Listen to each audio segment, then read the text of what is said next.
Now, one of Eddie Jones's most radical moves, the England head coach has left out 4 of his most experienced players from his latest squad, telling them they need to rediscover their form or risk losing their place for the World Cup. Jones has left out some significant experience, including Billy Vunipola, Jamie George and George Ford, while Elliot Daly is missing through injury. Now, he's named a camp of 45 ahead of the autumn internationals. Jones says age isn't a factor in Billy Vunipola's omission. I don't know how old Dwayne Vermeulen is, but he's definitely not on the good side of 30. And I've seen him play some outstanding rugby for the Springboks over the last few weeks. Yeah, age isn't a consideration here. Billy's got to find the best version of himself. I think he's going in the right direction at the moment. We'll see where he goes. Can you give us some insight, though, on how, Mako and Jamie George and George Ford and Billy reacted when you told them?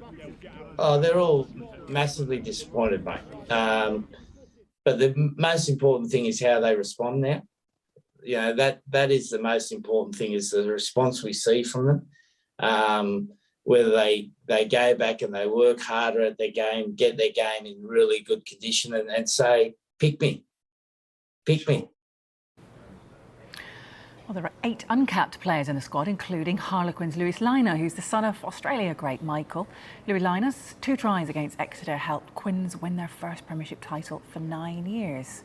That'll be the first time that England's new coaching staff will work with the players after the appointments of Richard Cockerill, Martin Gleeson and Anthony Seibold over the summer. England play 3 matches in November against Tonga, Australia and world champion South Africa, with Eddie Jones building his squad ahead of the World Cup in 2 years. I've been lucky enough to be involved in 3 World Cups before this, and this is the 4th one. And there's 3 projects here. You have the 4-year project, where for the first 2 years you just try to get a bit of credit in the banks.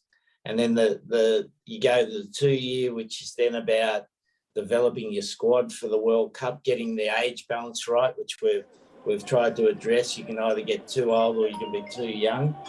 And then you go into the 3-month project, is when we get the players before the World Cup, which is all about developing the tactical side of the game. So we're in that process now, 2 years to go, where we start looking at the squad, start developing the squad for the World Cup, trying to get the right age profile, the right level of experience in the team.